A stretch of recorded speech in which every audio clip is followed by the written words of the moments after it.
കാരണം ഞാനിങ്ങനെയാണ്, ഞാൻ അതൊരു അവഹേളനമായിട്ട് പറയുന്നതല്ല.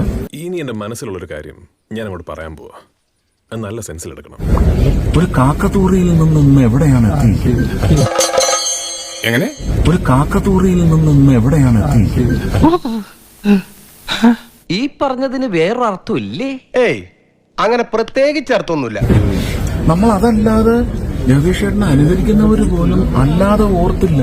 എന്തോ കുത്തി പറയുന്ന പോലെ എനിക്ക് ഫീൽ ചെയ്യുന്നുണ്ട് കേട്ടോ. കുത്തിയില്ലല്ലോ, കുത്താൻ പോണല്ലേ ഉള്ളൂ. അതല്ലാതെ ജഗദീഷേട്ടനെ അനുകരിക്കുന്നവര് പോലും അല്ലാതെ ഓർത്തില്ല. നീ പകപോക്കാണല്ലേടാ. അതല്ലാതെ ജഗദീഷേട്ടനെ അനുകരിക്കുന്നവര് പോലും അല്ലാതെ ഓർത്തില്ല. എന്താ ആന്റി പോയ അണ്ണനെ പോലെ ഇരിക്കുന്നത്? എടാ, ഇങ്ങനെയുള്ള സന്ദർഭങ്ങളിലാണ് നമ്മൾ സ്വയം നിയന്ത്രിക്കേണ്ടത്. Self control. ഓഹോ, നീ സ്വയം നിയന്ത്രിച്ചു നിന്നതല്ലേ? ഇങ്ങനെ മിണ്ടാൻ പറ്റാതെ നിൽക്കുന്നതിന് ഞങ്ങളുടെ നാട്ടിൽ എന്താ പറയാന്നറിയോ? അണ്ണാക്കിലെ പിരിവെട്ടി.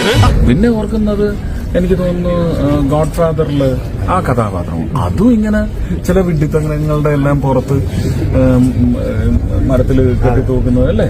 ചങ്കി കുത്തൻ തമാശ പറയില്ലേ ഗുബാജി? നിർത്തി അങ്ങ് അവമാനിക്കുവാണെന്നേ.